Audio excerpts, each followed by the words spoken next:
WCWF appearances, 17 consecutive NCAA tournament appearances, 5 SEC championships, coached 95 All-Americans, 17 academic All-Americans, 213 NFCA Hall of Fame inductee, and he won the 2012 National Championship. Coach Murphy.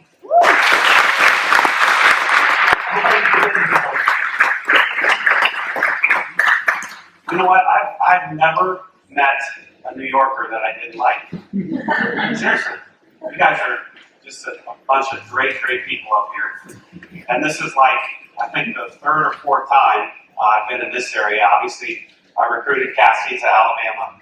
We came up for a home visit, and Grandpa made homemade mozzarella for, I think it took him 3 days. And it was the best Italian food I've ever had in my life. So I just appreciate the opportunity to be here. Cassie and Nick, thanks for inviting me. And I wish I had Dr. P's, my doctor, my God. What, you're lucky young lady. All of the doctors up here were just incredible. Now I know what it's like to hit ninth in the lineup or get picked last on the schoolyard games. And I feel like I should not be up here. I feel like singing the jingle from Sesame Street, one of these don't belong with the other. That's me. There's no DR in front of my name. I'm not sure, Doc, did you see the USC Alabama game? Yeah. 52-6, Alabama. Just thought I'd throw that in there. My first visit to Alabama was the spring of 1996. I think I was like 22 years old. Kidding. And I checked into the hotel, and I heard a voice. It was about 4 people in front of me. He was checking out, and he kept talking to the hotel desk clerk. And I kept saying, God, I know that voice. I know that voice. And I could not think of who the person was. And he finally said, hey, I'll see you in September. Grabbed his golf clubs, grabbed his suitcases, and he turned around, and it was Joe Namath. And I was like, holy buckets. I grew up in a small town called Fayette, Iowa, population 967. And when he turned around, I knew I wasn't in Iowa anymore. And I would have coached for free at Alabama that day. I didn't tell the boss that because he was checking me in. But it's just been an incredible 21 years in Tuscaloosa. And, you know, the easiest way to have 100 friends is to be nice to 100 people. So, you know me now? You better come down for a football game because I'm not going to be there forever. All right? What are you waiting for? You're all invited to come down. Obviously, we have a great softball program. We also have a great football program. Every practice that we have at Alabama is open to the public, and we get visitors all the time to watch.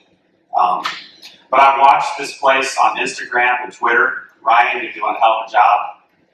And just, I see when I met the people today and the entire staff, I want to echo a couple comments too about if I was a youth in this area, my butt would be here.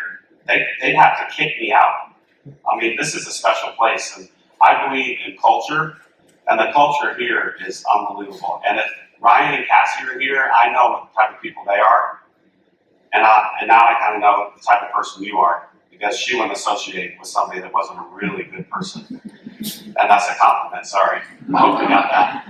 But as I was thinking about what to say, I thought about the book, The Talent Code. I don't know how many of you guys have read that, but it's by an author named Daniel Coyle.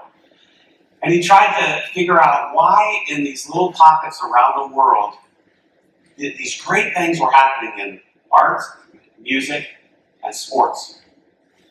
And it's kind of easy. In Canada, he went up to see why in this small town in Canada there was all these NHL hockey players. I think we probably know the answer to that, right? But why in a suburb of Dallas did they produce more pop stars than anybody in the country? Or why in Russia was this little town of 20,000 people producing the most top 20 tennis professionals in the world? This could be you guys. This could be the talent code of the United States. This facility could start it. Now, it takes some time, but why not? Why not in 20 to 25 years say, my God, why in the hell were all these top-notch athletes produced in this area of New York? And maybe it could come down to this place. You never know.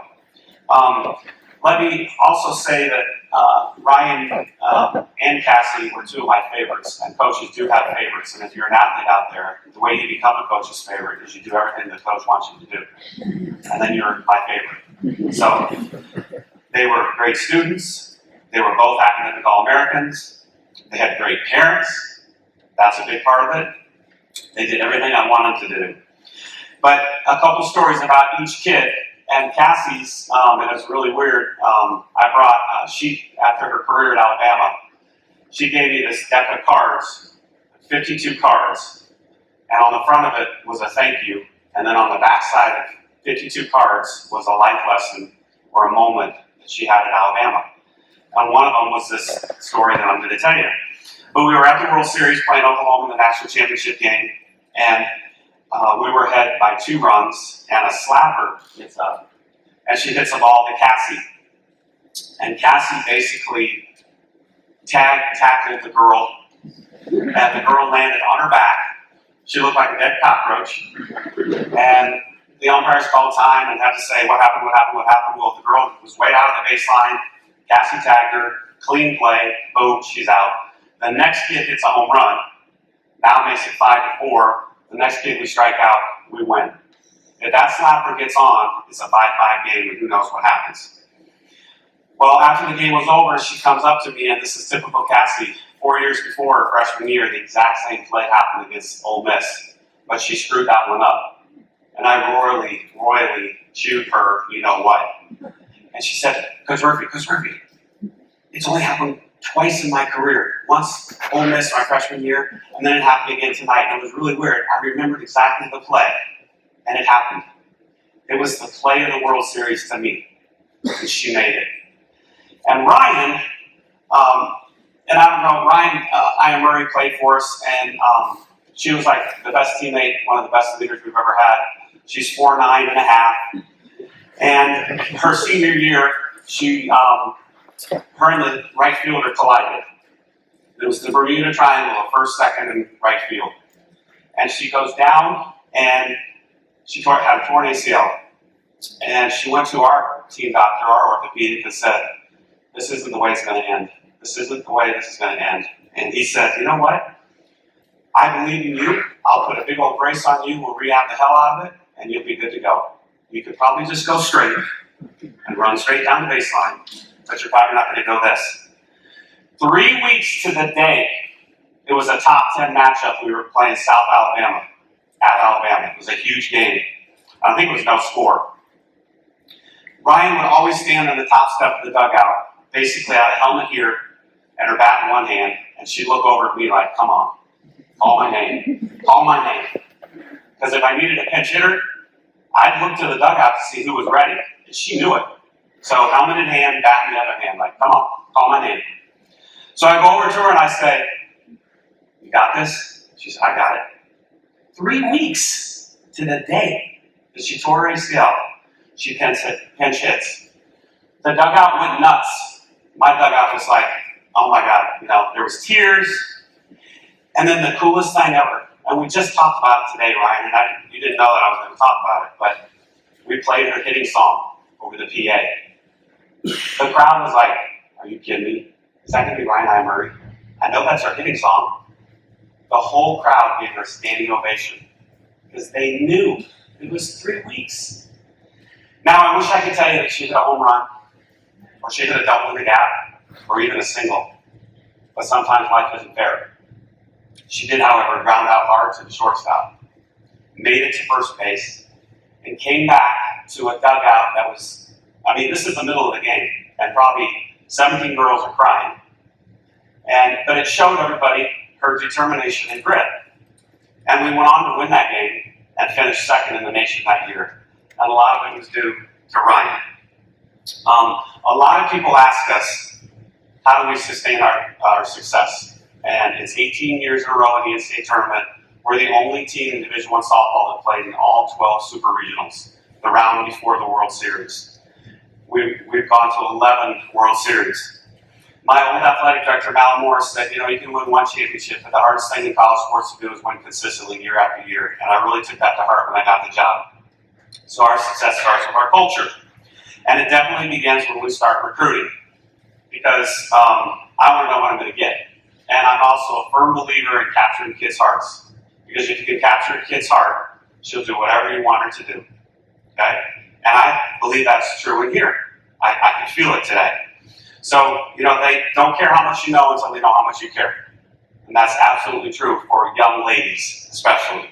So, I've got 2 pictures of our culture. And there's a gentleman that comes to Alabama about probably 4 times a year. He's awesome. His name is Dr. Tim Elmore. He's from Atlanta, Georgia. He has a company called Growing Leaders. And he grows leaders. And he comes to colleges and high schools all over the country, really. But he wrote a book called Habitudes. And if you're a teacher or a coach, I'd encourage you to get it. He's got several of them. But he tells stories with pictures. Because kids, as Doc talked about the phone, they're on their phone more than anything. So images are huge. So I made up my own habitude of Alabama softball. So the first picture is called store-bought versus homemade. And this is my program. So first picture is store-bought. This is, and I gave up sugar for our 4 weeks of fall ball, so it's really tough looking up there to that. It's store-bought. This is happy birthday. But there's no age. There's no name. You could buy this cake in Yorktown Heights, New York, Tuscaloosa, Alabama, Des Moines, Iowa, Seattle, Washington. It wasn't made for one person. It was mass-produced. And it probably wasn't made with much love. Even though it looks really good. So that's store-bought. That's not our program. The next cake is homemade. This is what I would make. And that's probably what it would look like. And if you've made a cake before, and it says actually happy birthday Tracy, and it was her 16th. And you can see up in the right-hand corner, and I've done this before, I haven't really made a lot of cakes, but I frosted it too soon, and then it was too hot, and it grabs the top of the cake, and then you try to put more frosting. But this cake was made for one person, Tracy, on her 16th birthday, with a lot of love. And she knows that. That's how I want my players to feel. I want them to know it's about them. So, 3 key learning points that I'm going to teach you tonight. And I know I got to go quick. So the first one is person first, athlete second. Or you can say it another way. You're going to separate the who from the do. As a dad or a mom of an athlete, okay, please don't fall in the trap. One of the speakers talked about this earlier, and I was so happy to hear it. Love the person first and the athlete second. When your daughter or son gets in the car after a practice, a meet, a game, whatever, the only thing that you should say is, I love watching you play. That's it. That is it. Don't critique. Don't say, what about that throwing here? Don't do it. It's about her experience, not yours. Sit on your hands if you have to at the games. Okay? You can clap. That's it. I'm telling you from 27 years of experience that a young lady or a young man will do so much better if you ease off. I love watching you play. That's it. And if she wants to talk to you about the game, then you can go. But if she sits there and that's it, that's all you get to say. Okay? We were playing Auburn one year, and we were down by 2 in the bottom of the 7th. We got a runner on, and a young lady named Jennifer Reach got up to bat. And I gave her the slap and run because I was like, I don't want to punt. It's the bottom of the 7th. I don't want to win the damn game. We're home. So I gave her the slap and run, and she looked at me like, oh shit. So I don't know what possessed me to do it, but I sprinted down. I grabbed her by the shoulder, and I said, Jennifer, whatever happens here, I'm going to love you no matter what. I want you to know that. She looked at me like, Nobody's ever said that. And a good thing happened. She hit a double in the gap. The next girl hit a 2-run home run. And we win the game. And I was like, this works. It works. Well, immediately after the game, guess what her dad did? What did Coach Murphy say to you then? Because, they're watching, right? What do you say to you? What do you say to you? So Jennifer told him the story. Mr. Reach comes running to find me. He gives me a big hug, and he's crying. It was just one great day for Alabama softball. If you watch us, though, 2 years ago, Marissa Runyon hits a grand slam to beat Oklahoma to go to the World Series. She was 0 for 13 at the time. She didn't feel any pressure that I was going to hate her because she was 0 for 13. I still loved her first as a person. Athlete second. Separate the who from the do. And she could do that. Jazz Lunsford, who was a classmate of Cassie's, were playing in the College World Series, down 2 runs. It could be the last game of 5 seniors' career. I pinch hit her. She hits an opposite field, 2 out, 2 strike, home run to beat Arizona State. She didn't feel like, Murphy's going to hate me. She knew it.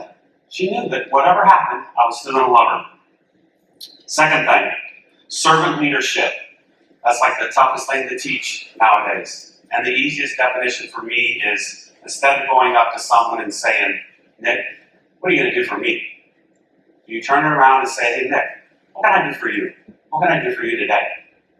Everything you do, you turn it into a servant opportunity. You help the team win. We had a kid named Jordan Patterson, who was a teammate of Ryan's, hardly ever got to play. After her junior year, she came into my meeting. We have one-on-one meetings at the end of the year. She comes in, she sits down, says, whatever you want me to do this year, I'll do it. I just want to win. I just want to win. If you want me to be that heavy, I'll do it. If you want me to be the person that tells everybody what to do, how to do it, where to go, I'll do it. I just want to win. We did win. She won her 3rd SEC championship ring that year. And when I give out the rings, I always say, Jordan, your ring is the same size as Jackie Traina. Jackie Traina was first team All-American pitcher, pitched all the time. Jordan was the backup catcher that hardly ever played. We would not have won without Jordan, though. Jackie probably didn't win a lot of games for us. We would not have won without Jordan Patterson or Ryan Murray. Another person that had just crazy team in her was a girl named Jessica Smith. And Jessica Smith hardly ever played. And she had 5 injuries during her career. And every time she'd have an injury, I'd say, I'll give you a full ride to be a manager. You don't have to go through this. And every time she'd come back, no, I'm good. I like my place on the team. Well, Jessica became the world's greatest sign stealer. She would get in the top step of the dugout. She would stare at the opposing coach until by about the 3rd inning, she knew exactly what was going to happen. So she had a magic word that she would yell to the hitters. If it was inside, it was an R word, which is red, rip it, okay? And they'd hear her. She had a distinctive voice, and she didn't talk much. If it was an outside pitch, it was white, or wait for it, a W word. We're playing LSU in a huge game at home. It's bottom of the 10th, tie game, 2-on, and Jessica knows that the changeup is coming. She screams out the word to Charlotte Morgan. 3-run home run to win the game. Charlotte comes in, stomps on home plate, and immediately points directly to Jessica Smith and says, that was all you, Jess. So here's a kid that didn't get to play much, but got affirmed by the start. Third thing, have an attitude of gratitude in everything you do. And probably the prime example of that is sitting right in front of me. And her mom and dad taught her well. I remember, it might have been the play at Ole Miss, but I just really got on Cassie one time. And no lie, looked me straight in the eye, and after I was done said, thank you, Coach Murphy. Thank you very much. Can you imagine, to a coworker, I'm like, really? I think that was the last time I yelled at her in her career because I was like, thank you? She thanked me. She had a supreme attitude of gratitude. There's no entitlement. When you leave, if a kid is here in this facility and has a workout by one of these all-star trainers, every damn time you go to the trainer, shake his or her hand and say, thank you for the workout. They're trying to get you better. That should be the simplest thing. And when you get in the car, you thank mom and dad for sending you here because they probably paid for it. At Alabama, we had a donation of $2 million 5 years ago. A lady gave us $2 million to help rebuild our clubhouse and build an indoor hitting facility. So we had a cleaning crew. But after the $2 million, it's now called the Cinderella Club. And if you come into our locker room, you'd see a list every week. There's 5 different girls. 2 run a vacuum. 2 empty the trash. 1 gets a broom, does the front porch. 1 gets the back porch. The lady that cleans our clubhouse absolutely loves softball because in the morning when she comes into work, it's clean. She hardly has to do anything. I notice because I go around and make sure. For graduation, each senior gets a box of thank you cards and a book of stamps. And they're taught how to write a proper thank you note. They're taught there's 8 steps to a professional handshake because when you shake somebody's hand, it's a 4-second job interview. This last fall, we started an attitude of gratitude journal. And anybody in this room can do this. Doctors, kids, parents, do this form and have 3 things that you're thankful for 21 days in a row. It changes the way you think. It does. Studies have proven that it's a fact. First thing in the morning, I am thankful for. Write 3 things down. So when the team would come into the clubhouse every day in the fall, I am thankful for. They'd sit in their chair and write down 3 things. I would randomly pick a kid to see if she had written it down. And I said, give me the 3 things you're thankful for today. And they would all tell me. So 21 days in a row. I was really proud of Haley McClintock because not only did she do it the 21 days, she kept asking me for more copies of the paper. She did it for the rest of her senior year. That was awesome. Those 3 things have little or nothing to do with the game of softball. I didn't talk about hitting. I didn't talk about pitching. I didn't talk about overuse injuries. It's 3 characteristics that anybody can have, but it's about the culture first, the person first, and then the athlete and the winning comes next. And if you're building a program, work on your culture first because you want to win for a long time. I could show you many major league college programs that want to win quick right now, and then the next year they're on probation, their coach is gone, or they're not even in the playoffs. That's a team that didn't work on their culture first. Last story is how much softball has grown in my 20 years at Alabama. And I'd always wanted to do this promotion. And we've led the nation in attendance for 9 consecutive years. We sell 2,200 season tickets. There's 400 people on a waiting list to buy a season ticket at Alabama for softball. And I know some of you are going like, oh, really? But it's true. We were the first team in college softball to average over 3,000 fans a game this year. And they actually pay to watch. So I tell my marketing lady, I'm like, I want this big ad in the Tuscaloosa News, and I want it to say, put me in, coach, and I want you to take a picture of me or whoever, and I'm going to stand there like Uncle Sam, and then we're going to advertise for 8 kids to come and be my assistant, the grounds crew, the ticket taker, all experiences of an Alabama game day. She said, awesome, that's a great idea, let's do that, let's do it. So about a month before the game, I called her, I said, Megan, how many people have applied? And we did boys and girls, 12 and under. She said, Murph, 268. I said, holy, I'm not picking those kids. That's your job. I'm not having no parent call me. So the week before, there was over 500 kids that applied for the 8 jobs of the game day. Well, my assistant for the day was a little girl from about 2 hours south of Tuscaloosa. The cutest kid. She came to the dugout, she said the team prayers, she met the umpires, she did everything with me. She took the lineup card up. It was just a fun day. And afterwards, she brought her bat bag, her ball, her helmet, her glove. So I'm sitting in the dugout signing everything. Well, all of a sudden, a little boy comes around the corner, and he's got an Alabama hat on, crooked, football jersey, red pants. And the girl turns around and says, "Oh, no, you don't. You go back up to mom and dad. You complained all morning that you didn't want to watch the girls play softball." So he looks like he's about to cry. And I'm like, no, come on. So I sign everything that he has on. Every game that family of four was in the crowd, waving at me. About the middle of the summer, the dad calls me and says, "I don't know if you'll remember me, but I'm the dad of the daughter that was your coach." And I said, yeah. How's it going? He goes, "Well, I'm coaching my son's Little League team this summer, and I think you'll like this story. But every Monday night, we go down to the park and we take batting practice. And each little boy that gets up, before I pitch to him, I say, 'Who are you going to beat? Who are you going to beat tonight?' And then they tell me who they're going to beat. And the first little boy, Derek Jeter, come on." So he taps the plate, does exactly like Derek Jeter.